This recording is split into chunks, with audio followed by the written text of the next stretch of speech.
Hi, my name is Mark Lanza, and I'm president of the Motion Picture Sound Editors. Welcome to our Sound Device event for January 13th, 2022, from Bollywood to Hollywood, featuring Baylon, Fonseca and Kunal, Rajan.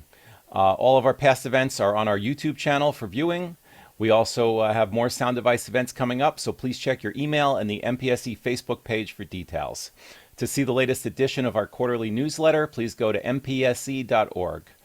You can also see the MPSE merchandise line at mpse.org, and if you're not yet a member, you can also see all the requirements and fill out an application online.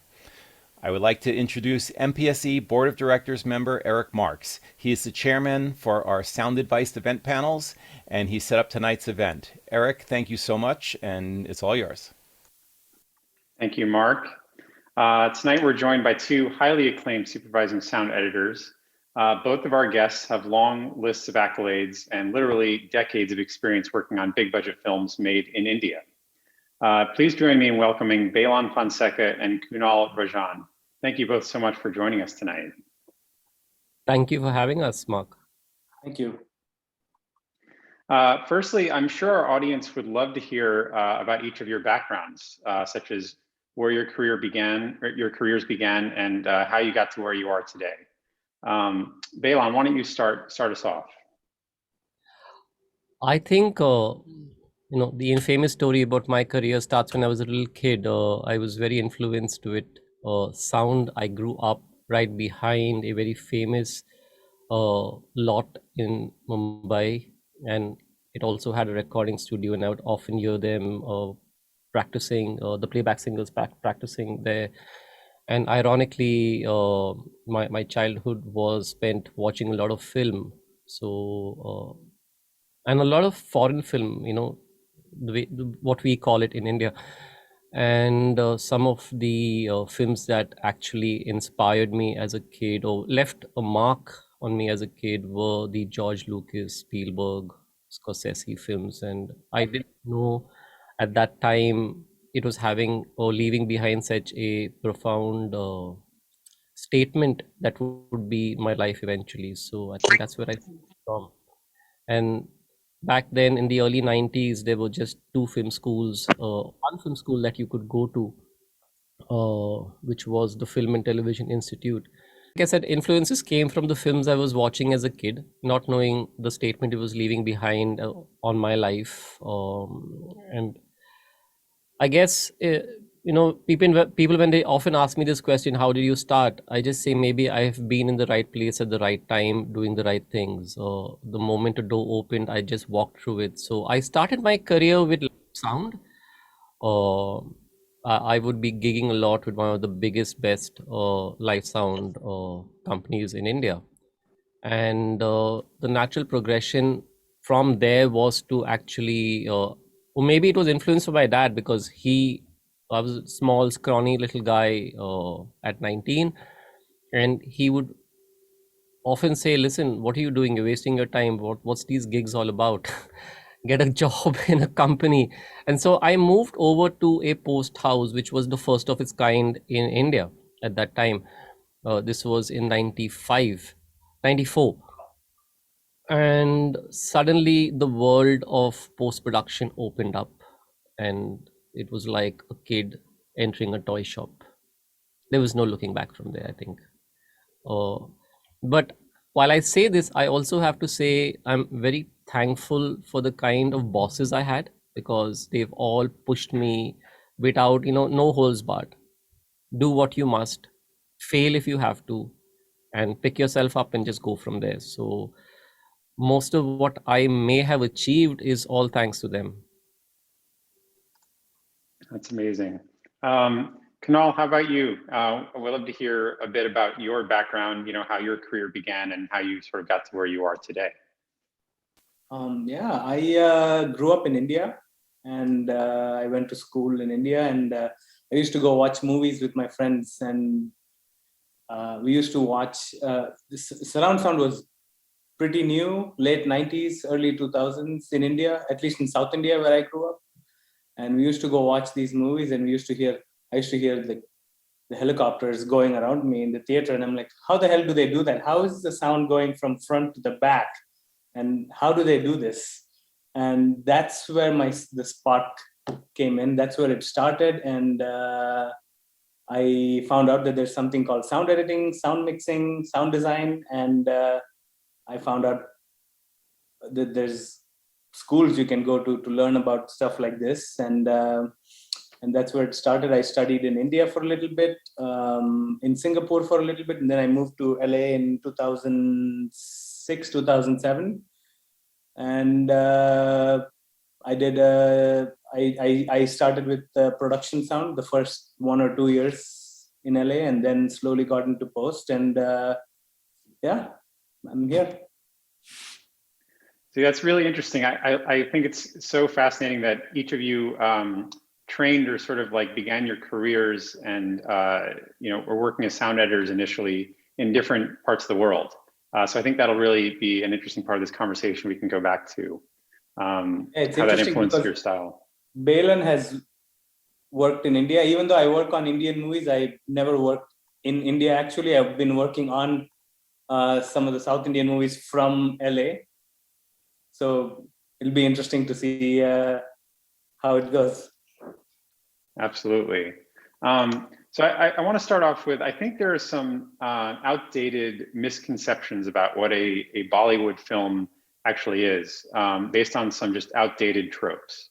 So Baylon, why don't you tell us, just apart from sound work, what's changed over the last 20, 30 years on films that are being made in India for an Indian audience?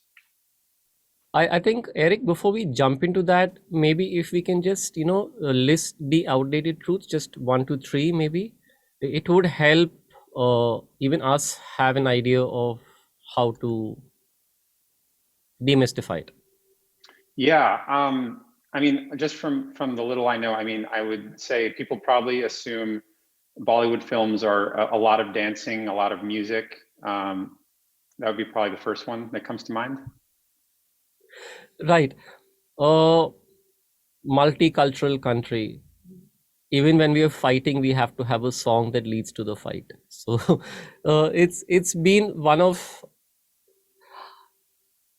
I'm so much of the most wrong person to ask this question of, because I keep wishing that there were lesser songs in our films. The market's driven by being able to sell a film and sell the music label sell the music.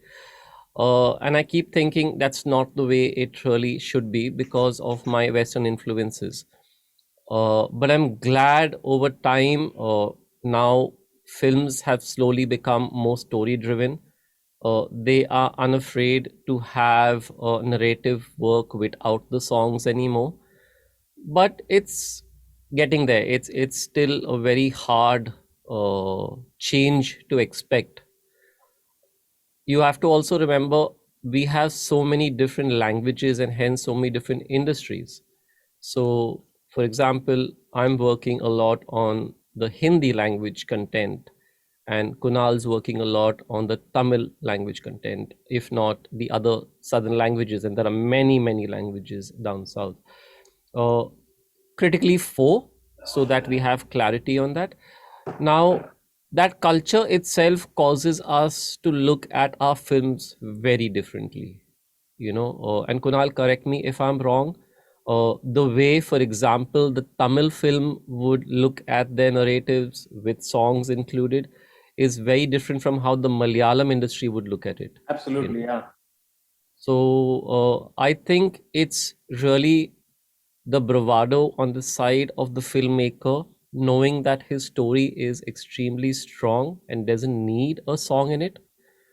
And yeah, there's many a times when you're in the midst of a serious narrative and suddenly bam, we're walking into the bad guy's lair and a song unfolds. I mean, I think it's so, yeah, so but it's an opinion, right? You can't really walk into the producer's chamber and say you need to delete this song. But it's changed. It's remarkably changed, at least in the, I'd say in my lifetime of 25 years in the business. I've seen a radical change compared to an often joke I make of what if I had to work on films pre mid 90s. where we had this run around a tree and sing and dance. So, ooh, it kind of is cringeworthy in its own way, but it's, I guess we can't be judgmental about it. That's how films were made back then. Kunal, I think Yeah, you should have some stuff from your experience. yeah, I would love to hear, Kunal, what your thoughts are just from what you grew up watching as these types of films, and how do you think things have changed over the years? I think it's slowly changing, but at the same time, I feel a little bit differently towards the songs and dances because I feel like that's what makes Indian cinema Indian cinema.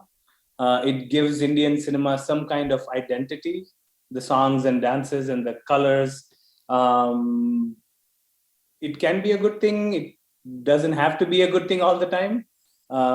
It depends on how it's used. I think 80s, 90s, if you take any Indian movie, I think 99% of the movies in the 80s, 90s would have at least 5, 6 songs minimum, which has been coming down day by day. I think today, if you watch a movie with maybe just one song, that's not too surprising. Or maybe a movie with just 2 songs, it's not too surprising. It's becoming more common, but it was not common back in the 80s or 90s.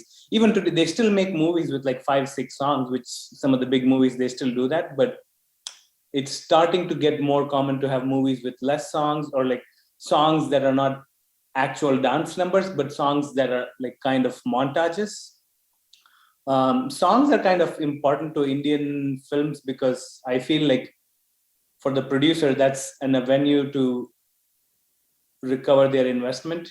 They sell the music rights to the music label like Sony Music or whoever, whichever company buys the music rights for the movie. That's one way to attract audience to the theater. That's one way to recover some of their budget. There's some value to songs and music, but in the 80s, 90s, I think it used to come in the way of the actual storytelling. A song would just come out of nowhere and like you just have to sit through it. But today I think they're being a little more careful. Like the songs are placed more in places where it makes more sense. It's getting better, but yeah, I mean, they're still they still make movies where like songs come out of nowhere, and you know that's what makes Indian cinema Indian cinema. I think that gives Indian cinema some kind of identity. Absolutely. Baylon, you touched on this a little bit, but I'd love to dive a little bit deeper into this idea. I think for American films, we often look at Hollywood as the epicenter of filmmaking in the US. But I think a really important distinction here is that with Indian films, there isn't just one major city where all the films are being made and where all the majority of post-production is happening.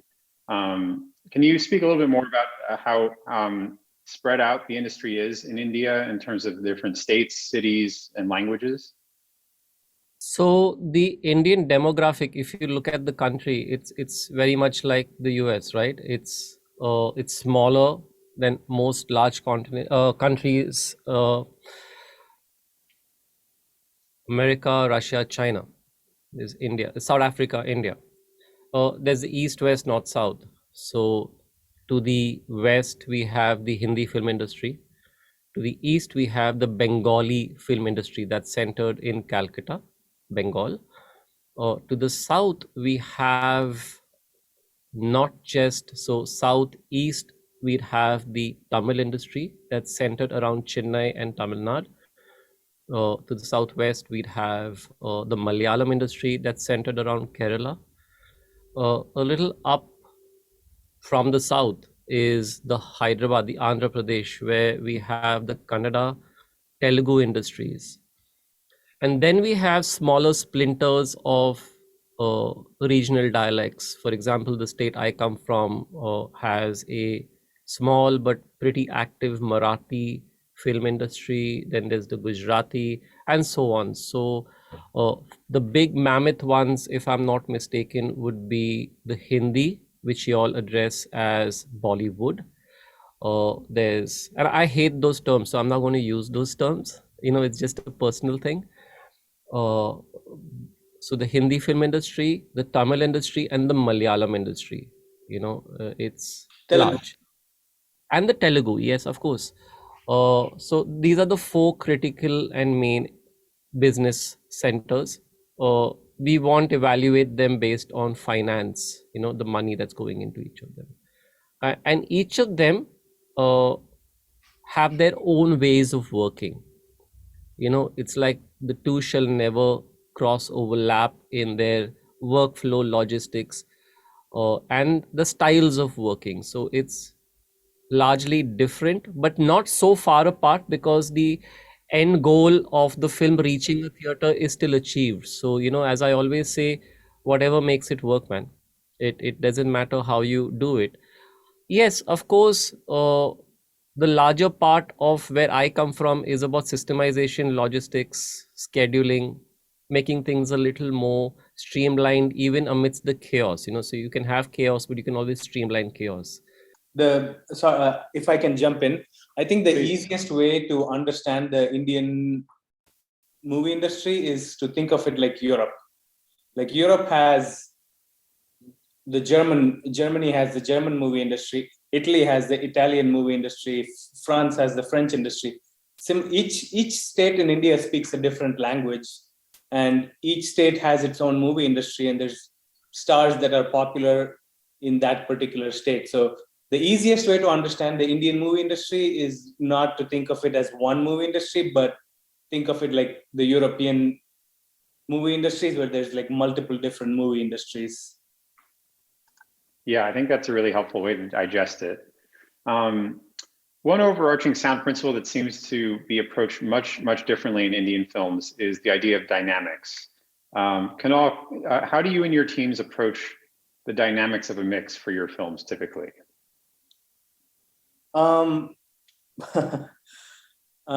It's definitely a lot less dynamic range than what I would do on an American movie.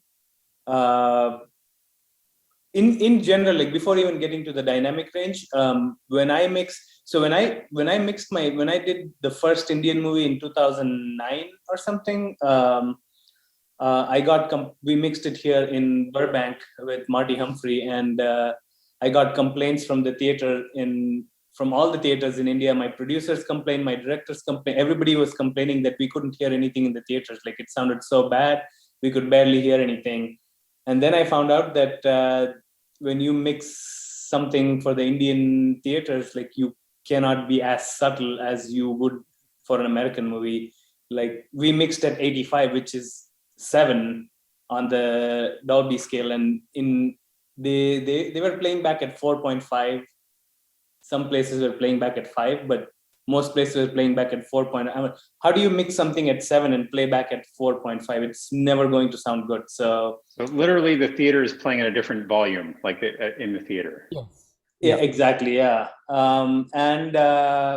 So over the last 10 years, like it was a trial and error. I had to like try a few different things, because my goal is to try and do something which has a little bit of the Western sensibilities, but also some of the Indian sensibilities mixed together. So we usually mix Indian movies at 80 at a dub stage, a loud mix at 80. And when you're mixing at 80, automatically your dynamics get crushed. It's more like a TV mix. It's like a loud TV mix. So I figured out that like doing something for the Indian theaters at 80, a loud TV mix kind of works really well for the Indian theaters. But now things are starting to get a little different with Netflix and Amazon and all the streaming services. They all have their own specs that we need to stick to, and so things are getting a little different. But when it like a few years ago, when it was just theatrical, I at least my movies I used to mix at 80. And then how would that like sort of affect your cutting, like your sound editing as you're working? When you have that limited dynamic range, like how is that sort of affecting your choices and your team's choices when they're working? To be honest, like I don't know if it would change things drastically when it comes to editing. I think most of the changes during the mix. Editing wise, the one thing that I feel is a little bit different is I tend to be a little bit over the top when it comes to Indian films compared to the American movies that I do. If you're and some of the South Indian movies that come to me are the bigger budget films. It's a lot more expensive to do audio work here compared to India. So the bigger action movies that come to you cannot be as subtle as you would do for an American movie. So even the punches or like the gunshots or explosions, everything I tend to be a little bit more over the top compared to if I was doing an independent film here or any American movie here. Cut a little extra layers, make sure everything has enough low end, a little bit over the top, and then other than that, like most of the editing stays the same. The difference is during the mix. That the mix is drastically different for an Indian movie compared to an American movie. Baylon, when you're working on, say, an action film, what are some of the challenges you find in cutting sound effects for an action film in an Indian film that you're working on? So I'm a dark fan. In my early years of when I started designing, that was my first go-to. I love action. I'm a big Tony Scott fan. Grew up, I was heartbroken when he jumped off the bridge. I love that style of cutting. I love that style of exciting an audience with, so the Jack Reacher kind of films. That's the kind of stuff I like. Any action. Of course, you need to know how the sounds cut together. I don't come from film school. I've had no initiation in the world of film except for having watched a ton of them. And so a lot of my learnings have pre-internet in the early days when it took forever for us to connect. And, the access that we have today right now is insane. So I would be an eager listener to a lot of these these forums didn't exist, but whenever material would make itself to my table, I would watch and learn how sounds actually cut themselves to sound far more meatier, like Kunal said. The second thing is also the aesthetic.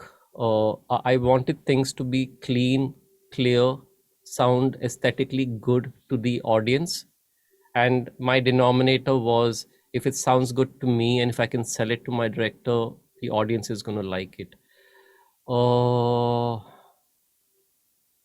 I think also when I start a project, each project has its own style. It has its own call out to you as to how it needs to be built up. And a lot of that comes from not only your assessment of the content that you're working on, but also understanding what's in the director's mind critically.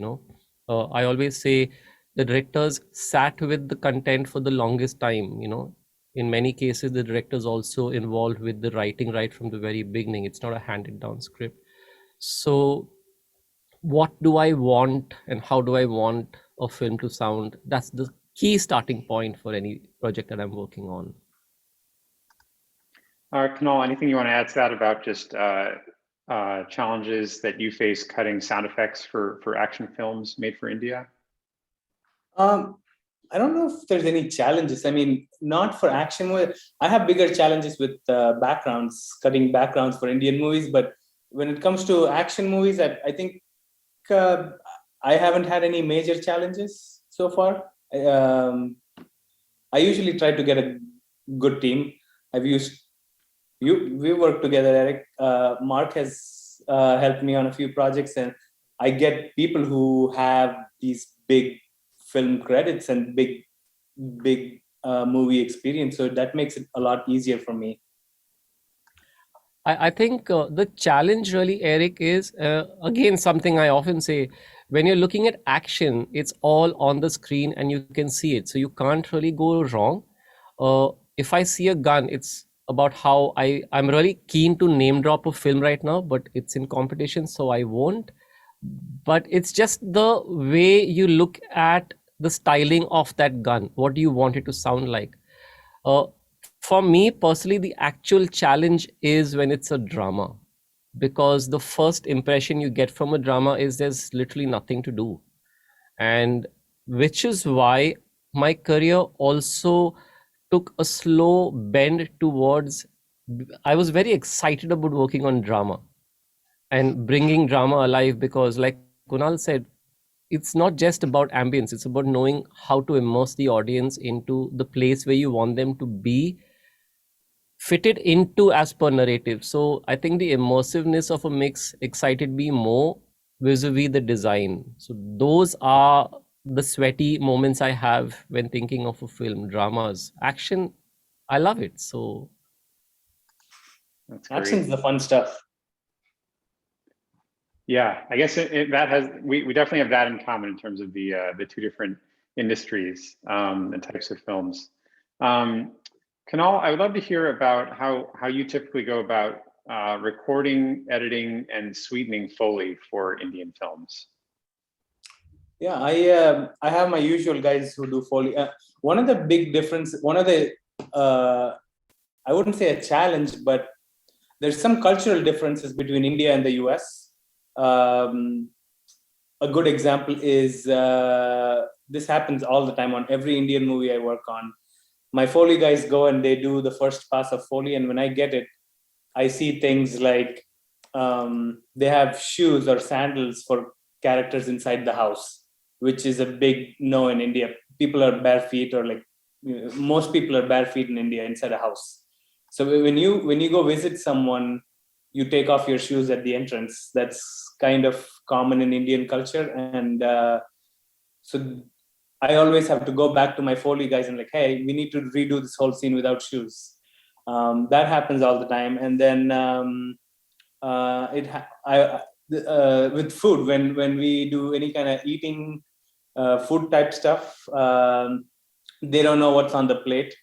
It could be some Indian sweets or something, which usually have like a soft, maybe like a chocolate or like cake like texture, but like the Foley that they record would be like something crunchy like chips, because they don't know what that specific item is.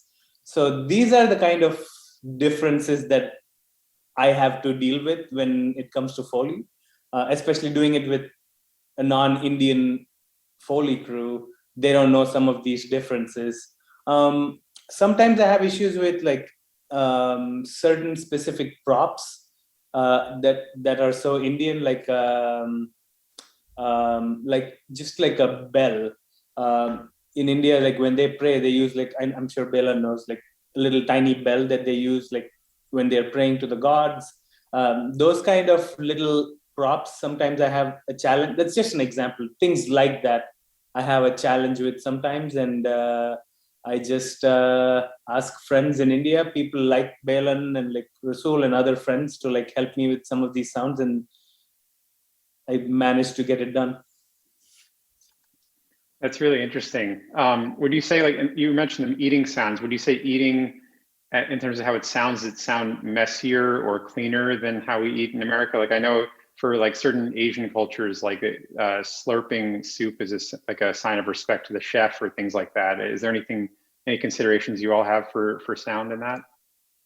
I personally don't think there's anything different with the style of eating. It's just the object that the food that they're eating is what the Foley guys here usually don't recognize.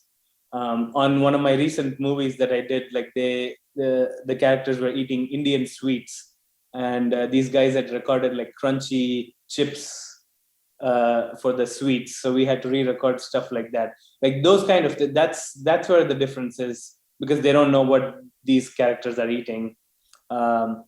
These kind of cultural differences is what I have to navigate between working on Indian movies, and especially when the crew here is not Indian, and I need to like, yeah, so stuff like this, I need to help them like hold their hands, like make sure like we get the accurate sound. Mm-hmm. Just give a crash course on culture in 5 minutes, right? That's always easy. We did have actually a follow-up question from Bobby Banks here to you, Kunal. You had mentioned that backgrounds are more of a challenge to you than sound effects and how you edit. Bobby asks, why are backgrounds a challenge? I think backgrounds are a challenge for someone like me compared to like someone like Baylon, because he's in India. Backgrounds for Indian movies, usually like the movies that I do are like shot in multiple locations. And most of the libraries that I have are like American libraries, American sounds, and finding the right sound. And I haven't visited India in a long time, so finding the right sounds for backgrounds is always challenging. And I have some friends in India who I usually hire to go record some stuff. So like, yeah, finding the right sounds for backgrounds always takes me some time, especially if there's too many locations. And India is a loud country. Like there's always so much going on. Any location, like if you're on the streets, there's like a vendor selling something on this side, there's something else happening on this side, there's two people yelling in the back, there's someone like there's an accident in the front, there's so much going on around you that you need to fill it out with sounds. And that kind of gets challenging to find all those sounds and like fill it out, like just getting the authentic sounds from India, making sure like it sounds full enough. If any of you have traveled to India, if you ever travel to India, you'll see how the backgrounds are so loud, the ambience on the street is so loud. And that kind of gets challenging for me sitting here in LA. Hopefully next time when I go to India, I probably will record a bunch of stuff so I have it in my library. Baylon, can you speak to any of that? Like how, for you, how challenging is it to go record or find the right sounds? Like are there extensive sound libraries for good backgrounds in India? No, there aren't extensive libraries. The first thing is to understand where the narrative is located. While it's a loud country, loud because traffic's always honking here. It's insane why people just don't drive silently. But that being said, every city has its own nuances, and you want to stay true to the nuance. I think my last few years, actually, my whole life, because I used to work with DTS. I was a consultant way back when 5.1 started, and I was very influenced, like Kunal started off saying, with the way sounds were used, and Jurassic Park being among the first films. And I always battled this debate, immersiveness in 5.1. Why do we need more speakers? Because again, like Kunal and you have discussed, more speakers means producers, directors saying make it loud. So where is the aesthetic going? You know, the mix is no longer pleasing, it's just hurtful to the ears. And so my last few years have been a very focused journey on immersiveness, where I want to make people feel, again, dependent on narrative. If the narrative doesn't demand it, I'm in the middle of a film where we are in one of the shared workspaces kind of places, and I wanted to go and spend a week just recording the space. But as the film started to, percolate into my veins, I realized, no, the film's really about these two characters. I don't want a noisy office. So the narrative demands how you approach the design, the storytelling, the mix. But there's been films where I have spent hours and hours just recording stuff, coming back with a meat full of content that makes its way to the film. And these are films shot in different small cities, small towns, and they all uniquely, if you have the patience to sit down and listen, you'll suddenly start to hear these places sound very different from how my home sounds in Mumbai. And I think that's the approach to be able to know and identify how a place sounds. Now, the funny trajectory which matches what Kunal says, tangentially moving, is someone was talking to me about a project in LA, and I panicked. They wanted me to do backgrounds. Literally panicked because I've never been to LA. I don't know how it sounds. I mean, I know how it sounds from a film, but I haven't been there. So I my ears don't hear anything. As opposed to if you talk about London or Barcelona, any part of Spain, I've shot a lot there, or places I've been to, places I've experienced. Many years ago, I did a film which is iconically funny because we were shooting on a studio floor, and our studio floors aren't the best. This was in 2010, and there were sparrows in the AC ducts. And so I had 43 minutes of that film infused with sparrows chirping away. The exterior of that set was an island in Greece. I can't tell you how happy I was to hear sparrows.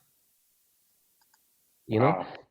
So had I not had that experience, and half of what we do is also an experience, especially when you're doing the non-fiction kind of narrative, without the experiences, you're stuck. And I think that's why backgrounds can be challenging at times, just because you haven't been to a space where the film belongs to.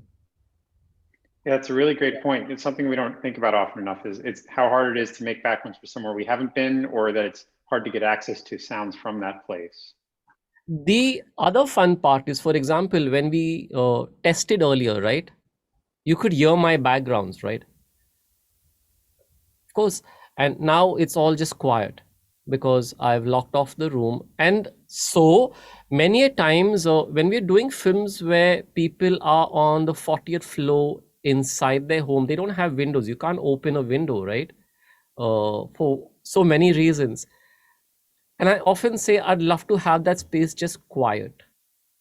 My director would walk in and say, but I can't hear any traffic. I'm like, yeah, of course you shouldn't hear any traffic. So there is always going to be that existential crisis. Do I hear? What do I hear? Should I hear? Do I want to hear? So backgrounds, because I've moved so much into loving drama and filling in spaces, there should never be a dull moment. It also means there should never be a moment infused with noise that disturbs my narrative. So I think a lot of thoughts going into how we craft that content in the narrative when it's background oriented. Oh, I love backgrounds. I mean, it's not difficult, but it makes me think a lot. One thing to add to that, it's India is so loud. Like when you walk there, like the ambience is so loud, which also is something that I learned by making a few mistakes in my early days of working on Indian films, because the dialogue is here, like you mix the dialogue a lot lower than how you would in an Indian movie, because the background, the ambient sound in India is so loud. Indian people talk a lot louder to each other. I feel in general, like Indian people project a lot more than people here. So so people are used to like the dialogue or the voice being a lot louder, and that kind of translates from real life to movies as well. Like, so when I mix movies, I make sure like the dialogue is a little bit, or at least in South Indian movies, like Hindi movies where Baylon works, is a little bit different. It's a little bit better, but and it's also, without going into too detail, like South Indians are also a lot louder than North Indians. So people living in the southern parts of India speak a lot more louder than people up north. So that also translates to movies. And when we mix movies, the dialogue for South Indian movies are a little bit louder than when I would do either a North Indian movie or an American movie or any other movie.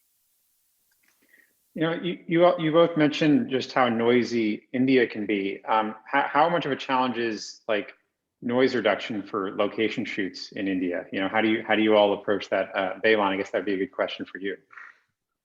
Yeah, I'm so disheartened with the way things have shaped up today. The go-to retort on a film production set is, yeah, you have those softwares, you can use them to clean it up.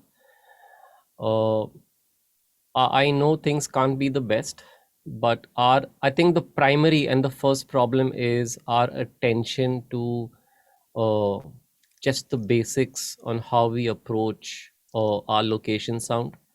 uh, Softwares, yeah, exactly, I think Scott just said it, fix it in post. And I often say, guys, why don't we just put the boom in frame, you can take it out in post, right? Because you're using a 25 mil and a 75, because I've shot films with 3 cameras sometimes. So or even 2 cameras. I can recount an instance where 2 cameras on set, 50 mil and a zoom lens going from, I think, 75 to 300.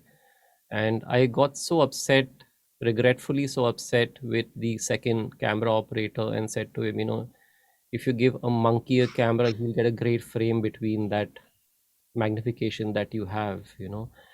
So I think the attention to planning and the attention to what, damn it, I think it's just a director saying, I don't want to dub this, I want great sound. And I have shot films in extremely difficult situations. I have shot films where I say, please don't do what I've done, it's extremely dangerous, it's not advisable, because I've been in the boot of a car shooting a on the road film only because I felt the follow vehicle was far more safety far more safety hazard for me, because the driver wasn't an experienced driver, he was just a driver. I've shot films on a moving cruise liner that's crossing continents, sorry, crossing countries where wireless frequencies are jumping. There's 2,500 people as guests on the ship, we can't disturb them, we can't lock things off. We've shot films on the banks of a river where, holy city, where people are coming to pay their last right respects, which is very noisy. I'm thinking half of this film has to be dubbed because it's not going to work. But the magic does happen in post.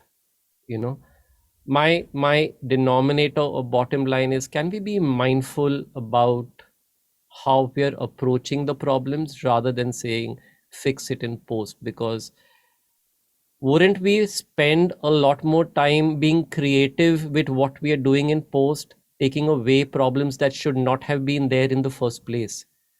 So a lot of time is spent fixing problems that could, I've had producers bang in through sets, oh oops, sorry, I didn't know you were shooting.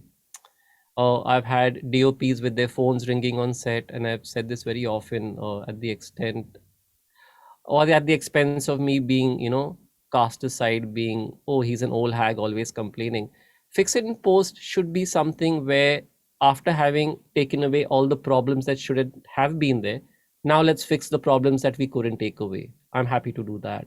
But we spend a lot of time wasted on fixing problems that, so I don't really go to set anymore. I just choose not to because it annoys me. I'm happy being locked off in a closed room fixing shit in post, because there's no option to go from there, right? But that being said, softwares like RX have revolutionized and changed the way we can work on stuff. If you remember the bird story, well, RX2 at that point came to the rescue. I'd never even heard of the software way back in 2010. Someone introduced me to it, and after struggling to learn it for a while, I cracked it and I was amazed. We saved from the 43 minutes of final film edit 41 and a half minutes of audio on that film. And it's amazing because one of the key things with my director, with my producer, with my editor was, do you all hear a tonal difference? Do you hear any artifacts? If you do, this is not going to work. We just have to dub it. And 41 and a half minutes of that film was saved. So software is a great tool to have in your arsenal, but not the first go-to tool when you start to edit. And that's one problem I notice across our industries in India. I open edit and my first go-to is the magic wand with the magic spell. I think we need to spend a lot more time old-fashionedly editing dialogue, taking away stuff that we don't want to hear, and coming down to then using the rescue tools to save the day. Absolutely. Yeah, to Scott's point in the chat, it sounds like the fix it and post idea is unfortunately universal across cultures and territories. You know, I will add, for many of us, I've never traveled to LA for, I never traveled to the US for what it's just never happened. Whenever a trip happened, I had to cancel because of work back home. But that's not the point. We often say, you know, American films work like this and we should work like this and blah, blah, blah, blah, blah. And recently, and very evolving thought is, you guys have the same problems we have. We have the same first world problems. It's no different. It's exactly the same. You have to go through multiple confirms on an edit. You don't have it laid out easy. I personally say, because I'm senior, because maybe I've won awards, if that matters, it's far more tougher for me because I don't get it easy. Arey, Baylon, you can do this because you know how to do it. You've done so much. You know how to, you save this, you save that. Arey, you know how to do it, you know. It's far more tougher when you're experienced, because then you are like the superhero fireman who knows how to put out a fire. So that's one. B is, like I said earlier, it's no different. We just have different working styles, but we have the same problems that you and I have to contend with.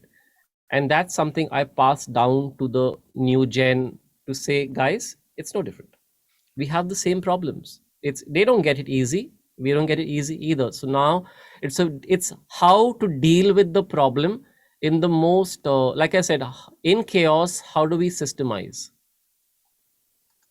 Absolutely. Yeah, I would say like the problems are pretty much the same. The only difference is when you're working on Indian movies, you don't have enough time. At least here, when they make changes to the edit multiple times, you can charge the client extra for them making changes. You can ask for more time, but that's not how it works in India. Like, we paid you for the movie and this is it, and then there's no extra time. If anything, there's less time. So there's absolutely no time in post. But the issues are the same here and there. I definitely want to come back to that topic, Kunal.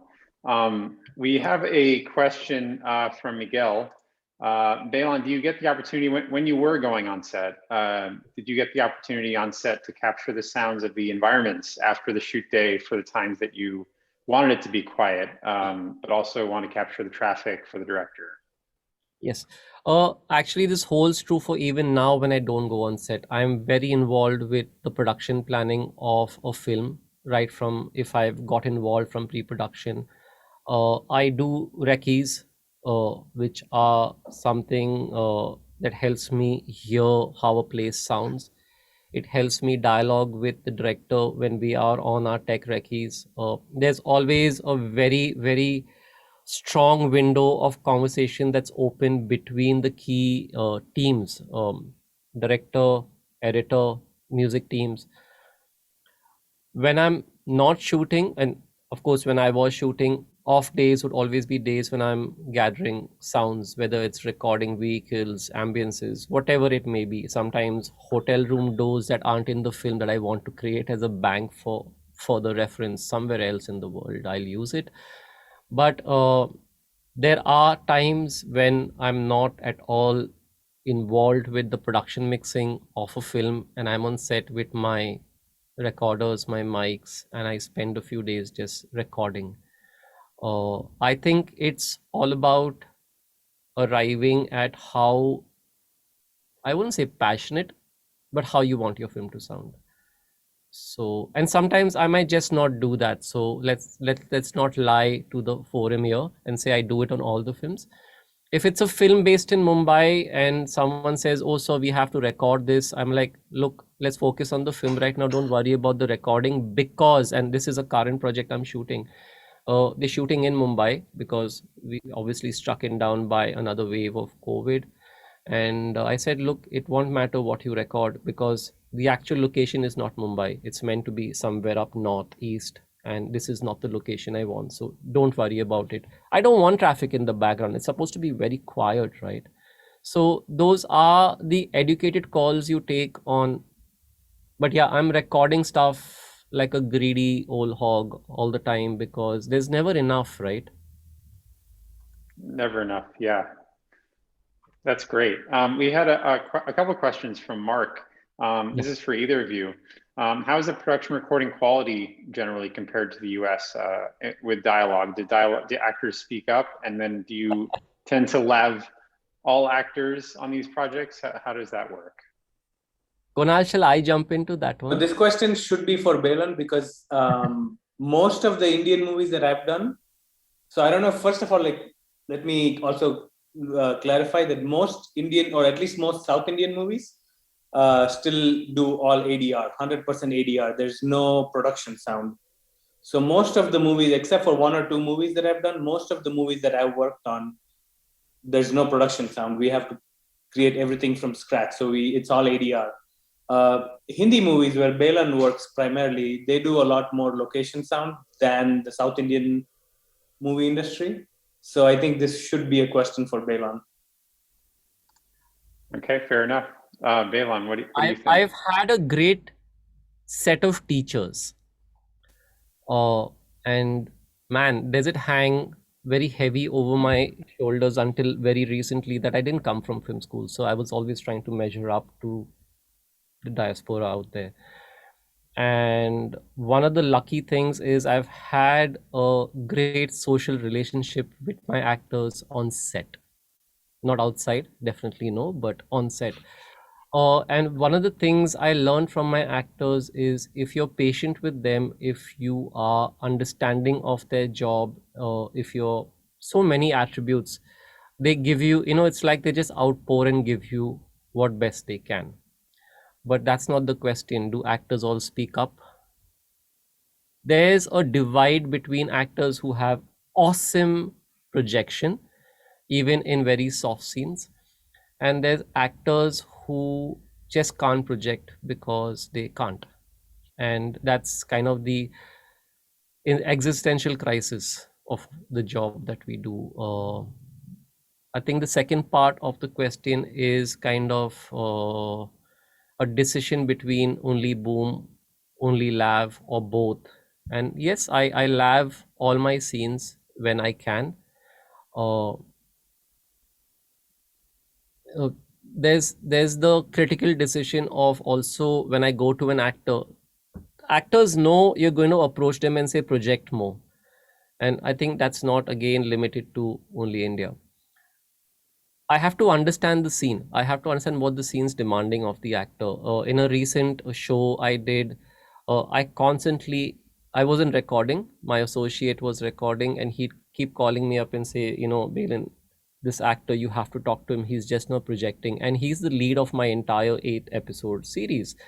And we were very, very worried. To me, when there's lack of projection, I have to look at the noise element in the space that they're recording in. It's just the evaluation between ratio of dynamics on the voice versus the loudness of the flow noise that exists. And they were all after me to talk to him, and they set up a meeting to talk to him, and I refused. I said, no, I'm not going to do this in a meeting space because it's going to throw him off his game, and he's an actor, and I have to understand what he's doing. And I spent time on set. I would just unannounced drop by. I did not take any meetings with him. I point blank refused. And I just watched, and I realized when the camera was away from him, further away from him, his face, his projection was good. But as the camera came closer on a tighter mag, he would be softer. And so I took him aside, we had a chat, and I think that helped more than it would have if it was a called for meeting.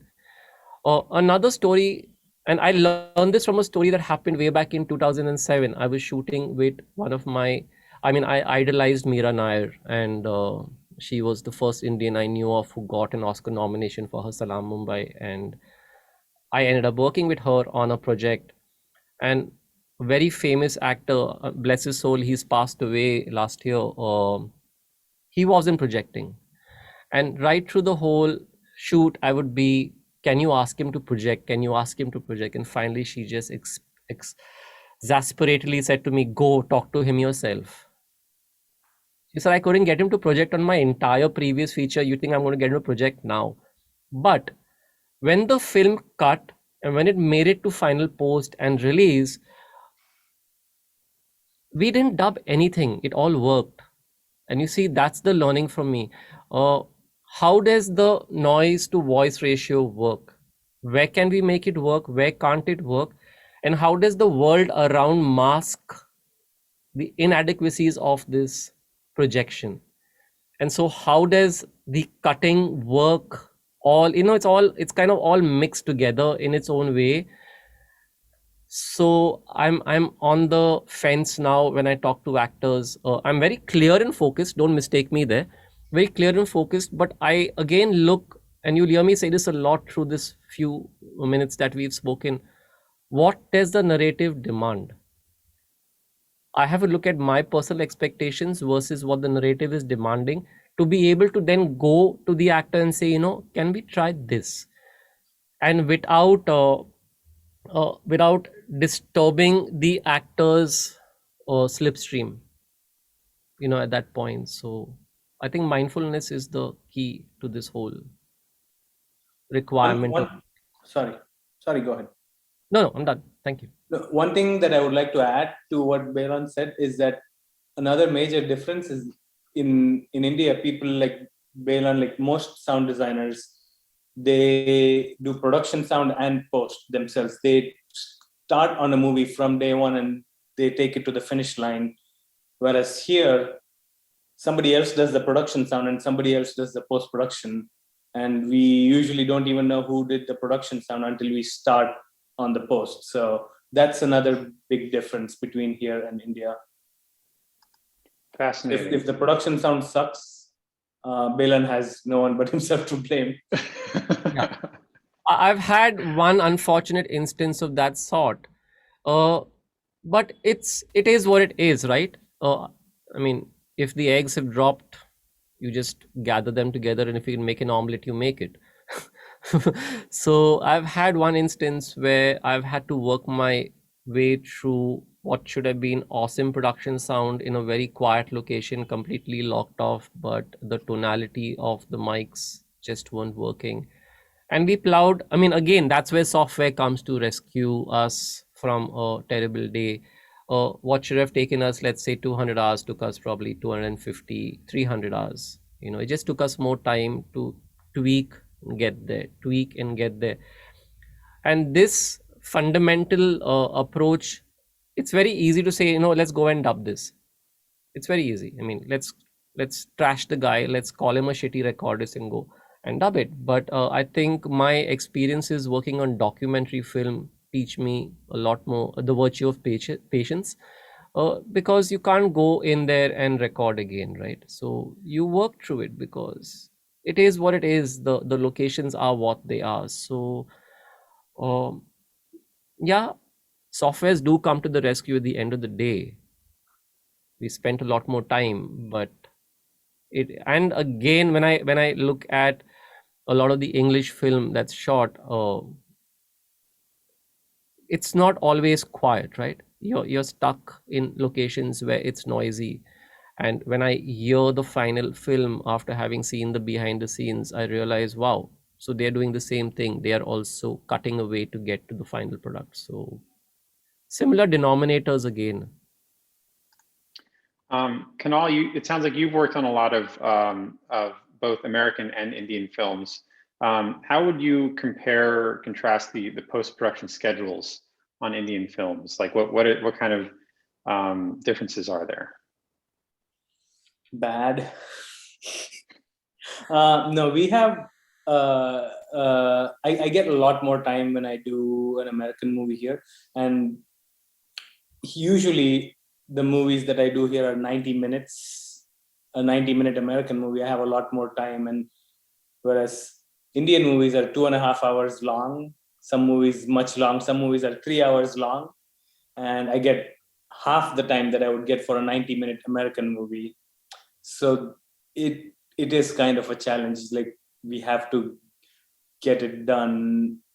Like, yeah, the time is definitely a challenge. Like if I get, after they lock the cut, if I get 6 full weeks after they completely lock the cut, that's like, that I would consider that like a pretty decent time for an Indian movie. For a 3-hour action movie, if I get 6 weeks after they completely lock picture, that's like huge. I rarely get that. Wow. At least for South Indian movies, like It's a similar battle, Kunal.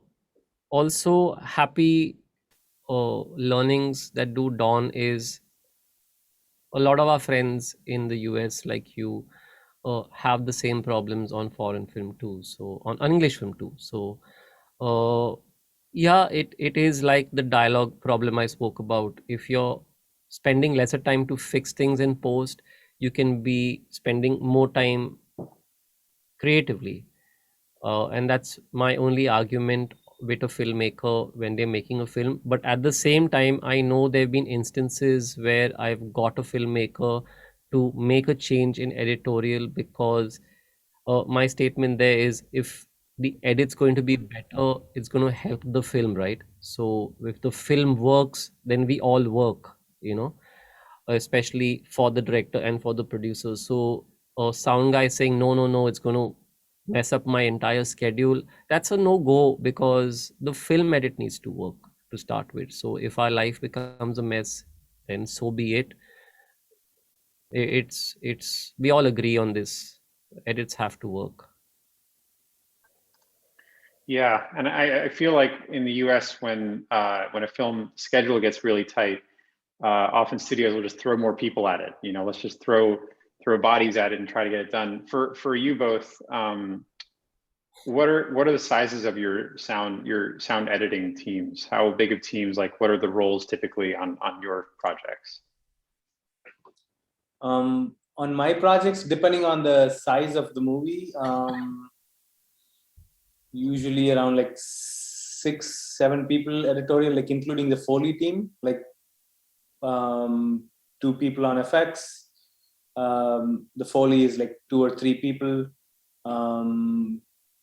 Usually I have an additional editor to do some conforms, like Foley editing, some ads. 6-7 people for editorial usually. Yeah, my teams are for you, almost the same. Almost the same.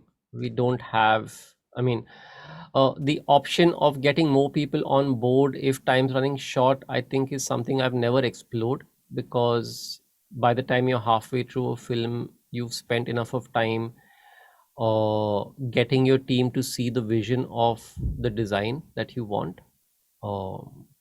So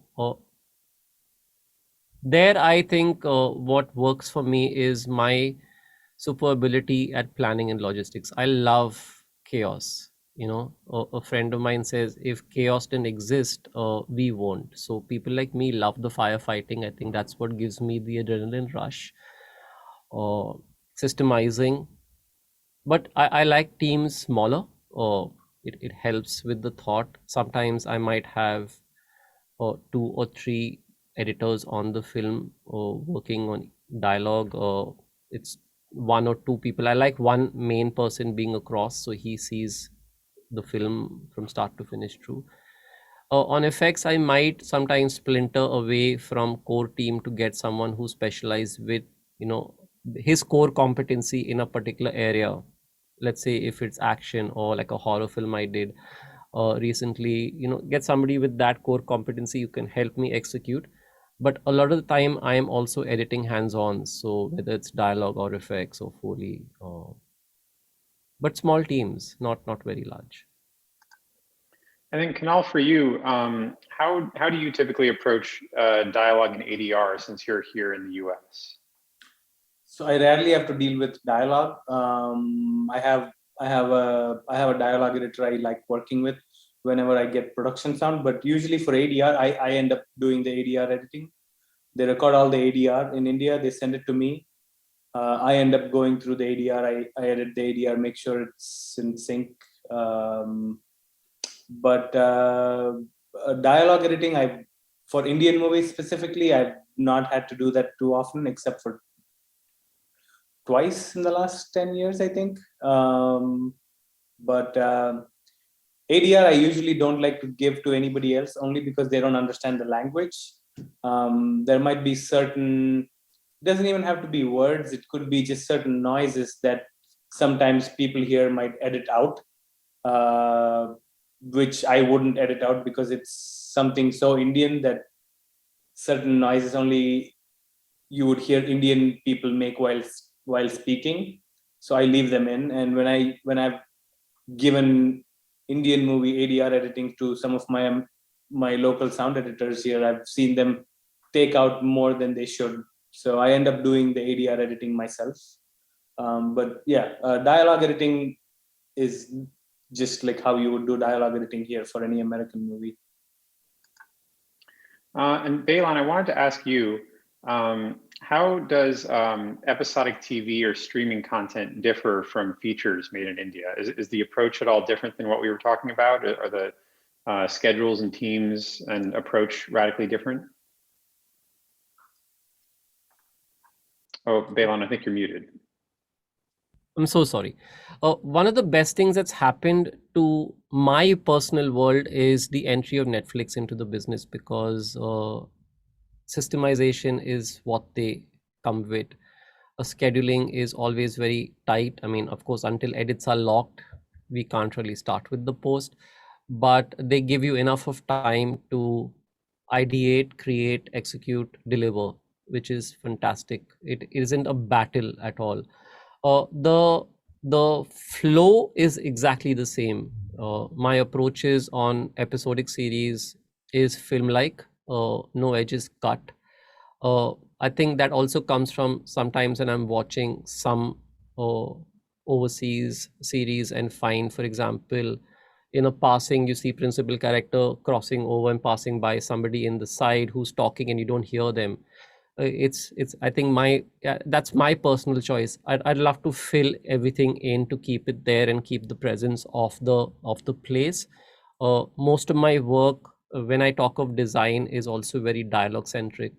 Comes from something we were talking about very early on that Kunal mentioned. I made the mistake of treating a film very subtle and European like way back in 2006, and when I got to the theater, realized, oops, shucks, I can't hear anything. It's very soft. Can I ask you which movie that is, Baylon? This was Gafla. It was a story that was based on a recent very famous show about Harshad Mehta. So this film was way back then. It was a very small film.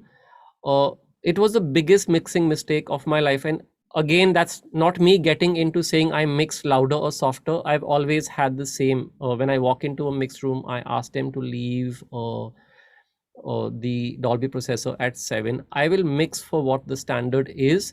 And when films are sent out, I will send an advisory through the producer to the distributors to ask theaters to play back at 7, because this film is mixed for that level.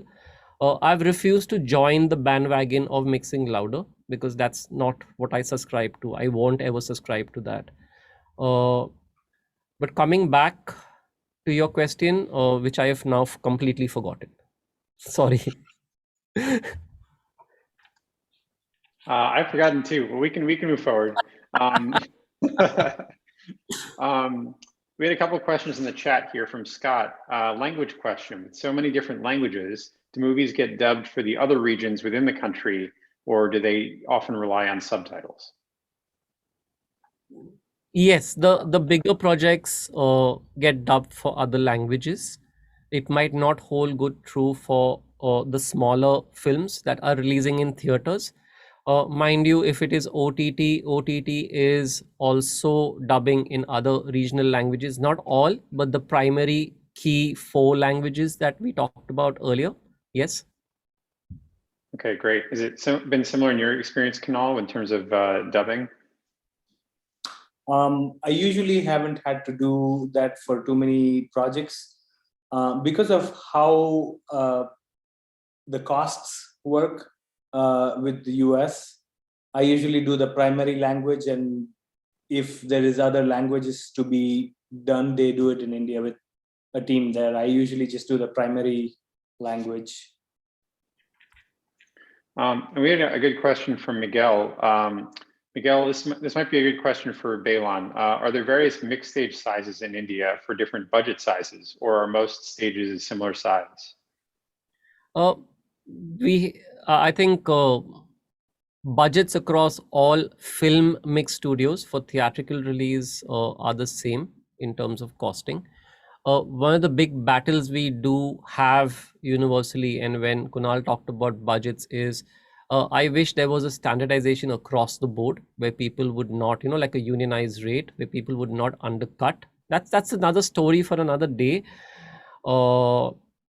Same with studios, I think, in the other parts of the country. If it's a film studio, they're all kind of medium to, all they all meet the parameters for approval from Dolby for certification. With the OTT, it's a Pandora's box. It's like a can of worms that's opened. You could have an OTT Atmos room in your bathroom and get away with it today because there is no form for standardization. But yeah, I think we're looking at studios for two different worlds, the theatrical world and the OTT world. So, and with the COVID, it's just emerged that studios have been set up by a dime a dozen. There's tons of them today, in Mumbai at least, from what I know. Very interesting. A question for each of you. If you were training a sound editor right now on how to support you on an Indian film, what do you think would be the most important thing that you could instill in them? Get it done soon. To be honest, I mean, yeah, that's there is an editor who's helping me on Indian films right now, who you also know, Eric, Karthik, who I think Karthik's on the call, on this Zoom call. I keep telling him to just work on your time, like just make sure like you get fast, because you don't get time on Indian movies, especially, at least I don't. South Indian movies are a little worse than Hindi movies in terms of the amount of time that we get. So I think the key would be to just get as fast as you can and like learn to deal with the punches as they come along, because usually there's a few punches thrown at you at the last minute, like, oh, this changed, the VFX for this shot changed, or something, we still don't have the VFX for this, or something, the movie is releasing in 10 days and we made 2 more picture changes and stuff like that. So just learn to get fast at what you do so that you can handle these kind of situations. Yeah, that's good advice. How about you, Baylon? Have a sense of responsibility. It's your film as much as it's my film. It's your stepping stone to being what you want to be, which is me, right? A sound designer or a supervising sound editor. We all are in the same boat. If you do your job, then I can do mine. So there's a huge dependency on the team to deliver. One of the things, like I said earlier, is my team doesn't have to and never faces the pressure, no matter what the schedule is. And no, I think I have the same scheduling issues that Kunal has and you have. It's no different. There's always a gun to the head. My first question when I'm starting a project is, what's your deadline? And there are pressure situations. So I have a logistical workflow wherein work's divided. We don't ever have to talk to each other on the team. Thanks to COVID and my dream to use spreadsheets, it's now realized everyone's on spreadsheets.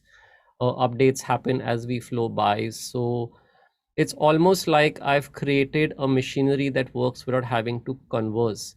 Deadlines are set by the team. I never set a deadline for the team. I just tell them my wish list, which is I'm hitting mix on this day. So I want content to reach me either episodically or reel wise on this day. Now you work it backwards. I don't ever expect someone to work more than 10 to 12 hours a day. I want people to sleep. I want them to be fresh. I want them to get a fresh infused energy every day into the job, not hate what they're doing. These are all rules that don't really apply to our business in Mumbai, because when I look at other people, they're always complaining about what they're complaining about. Whereas when people work with me, they always say, "Look, I have more time. How come I have more time when I work with you?" It's because I want more time to be doing what I want to do. So just be responsible about your department, what you're doing. When Kunal says fast, I think, the fast is more about the experience. When you I think have I should be working with you, Baylon, so I get more time to. No, I think also it's about the experience. When you have so much of experience, you have a vision for the film, so you know what you want. So a focused clarity on handing down information to your team plays a key role. And so when you're plowing away in the right direction. You're not aimlessly plowing where then I walk in and say, oh, this is wrong, this is wrong, this is wrong, this is wrong. No, redo. So it is the focus that you bring to your team that then enables your team to be a lot more efficient. I would take away the word fast and say efficient. And everyone's having a fabulous time and saying, look, I want to do more work with you. Just like, Kunal, I love to work with you. Because we got to have fun, right? I mean, the chaos is never going to go. Yeah. If you're not having fun, why are we even in this industry? Exactly. Welcome, Resul. Hey, Hey, Rasul. Resul, how are you? Hi, good morning. Good morning. I'm extremely sorry. Extremely sorry. I've been in a mixed session and we started like 20-hour long mixed session. And I just came to the hotel room in 1 hour. And I've forgotten completely. I had no clue that we were in this event. I'm very sorry. No problem. Resul, I'll throw this question at you as well that everyone else just answered. Okay. If you were training a sound editor right now on how to support you on an Indian film, what do you think would be the most important thing you could instill in them is? Sound editor. Sound editor. I mean, see, the way one would, I don't think the industry, whichever industry it is, the way, whether it's an Indian film industry or Hollywood or anywhere else, I don't think the role would be, anything would be different, What I do, when I work, I basically give them a sketch of what am I actually looking at in terms of what do I expect from a sound editor to come in, Once I get that, and when I walk into a mix room, then what I look at is whether everything else is working or not working, If things that I've added, things that I've cut in terms of storytelling, if it is working or not working. So I don't look at it individually as sound, and I don't look at it individually as music. What works for the story works for the story, And quite often when you are in a mix table, you realize that what worked for the story alone as a piece of sound may not be working when the other elements comes together, especially the music. Quite often it is a big surprise. What I would, at that stage, what I would want a sound editor is to assist me to find sonically fit in, the story element that I already have etched within myself, or I have briefed them the way it is. That, for me, that is the most important thing that I expect from a sound editor to assist me, As far as the narrative aspect of sound is concerned, everyone who is working in the industry as sound people know the power of sound, the possibility of sound. Most often, who doesn't know is the other people, the other people in line. And the narrative power of sound is to be come out actually as a part of the whole, as one thing. And that is very, very essential when you see that, individually what you thought, what is working should also work when all other elements comes together. So which means at that particular stage, there would be more additions, more deletions, or finding a new sonic element, finding a new tone or structure, which is very required and it's very quick at that moment, For me, that is the key factor. That to be able to stay intact when it was nothing and give exactly the same impact or dynamism of things when everything is put together. These are two different, stream of same activity, but finding the same activity in a different plane.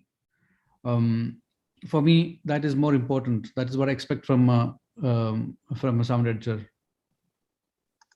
Resul, a follow-up question, unrelated, but since you're here, do you ever have reasons to come to the US while working on any of your projects? For instance, to oversee something like a final mix or Foley or anything like that?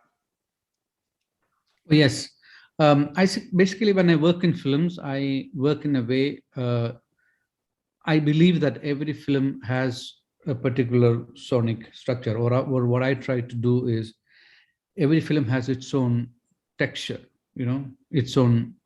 So I try to achieve that. And at times I feel for particular specific films, I feel working in India, may not, make me arrive at that particular point.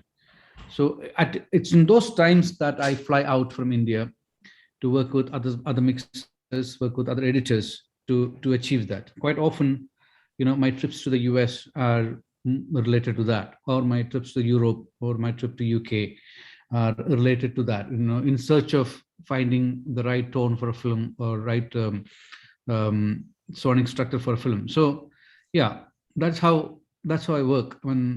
So for me, that geographical aspect doesn't matter. I always look for certain sensibility that had to be brought into my film. That's how I work. That's how I. For me, in that sense, the whole world is a stage. Just a last question for me, for all three of you. Is there anything else you want to add just about sound editing, about films in India that you think we've missed as a topic? I think all over the world, we face the same problem, as editors, as storytellers. It's only who value your work, or where you get a certain sense of value for the work that you do. The same work that you do is different. I mean, and that is what is different in India, and that's what is different when it comes to Hollywood or to European cinema. I feel the difference is only in the value system, nothing else. Otherwise the challenges are the same. People who know the strength of a work are, there are people everywhere, but probably very less people want to sort of execute it and take you in and take the strength of you as a part of the entire process of filmmaking. Probably you find that very few in India. Probably you find many more number of people in the US or elsewhere. So I feel it's about the value system, nothing else. Baylon, anything you want to add? Just topics or ideas you think we might have missed about films made in India?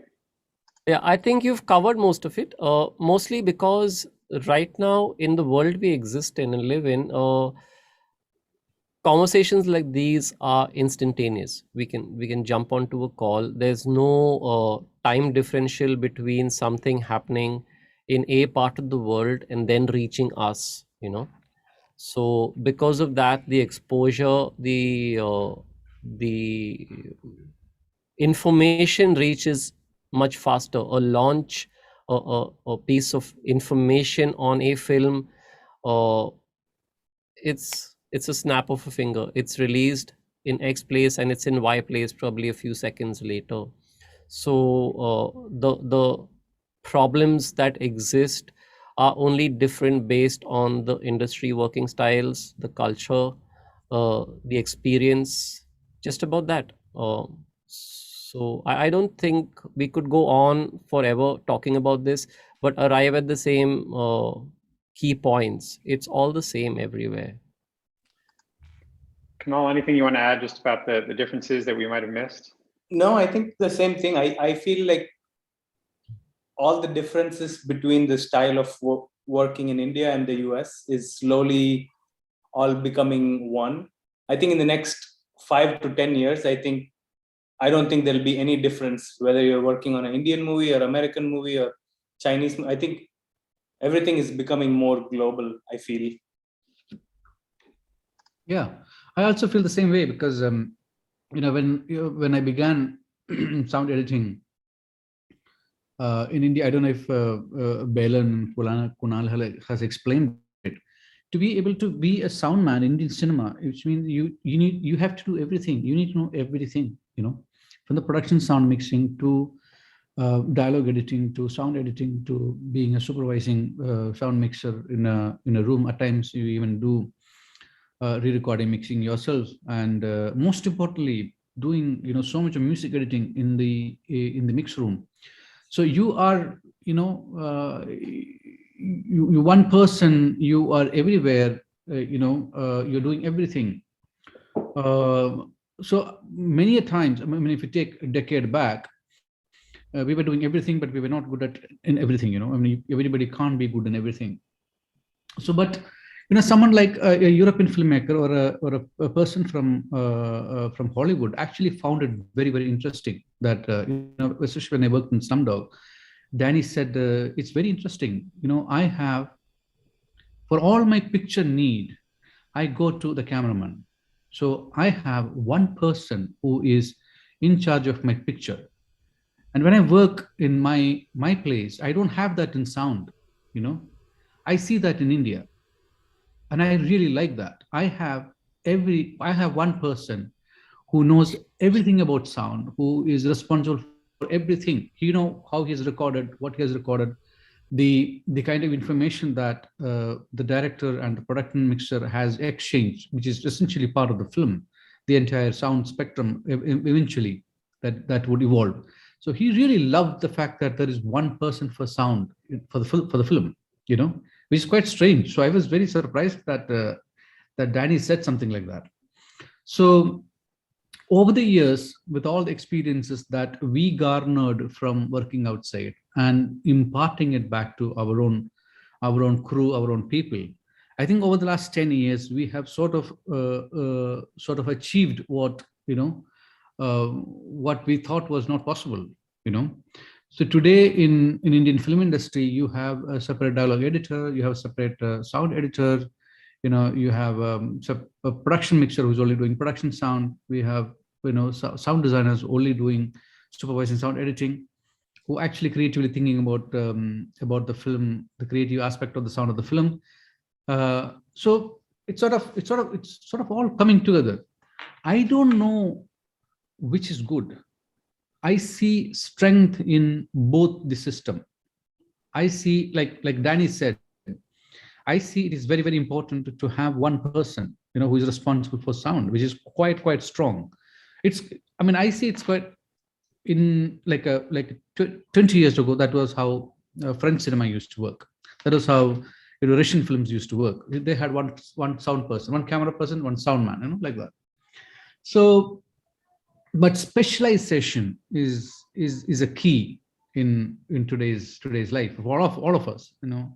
If you look at what digital technology has done to us in every status of our life, that it has brought in more and more specializations. And so is over the last decade of sound in Indian cinema. If I look back, of course that aspect has come in forward, and it is getting compartmentalized in a way.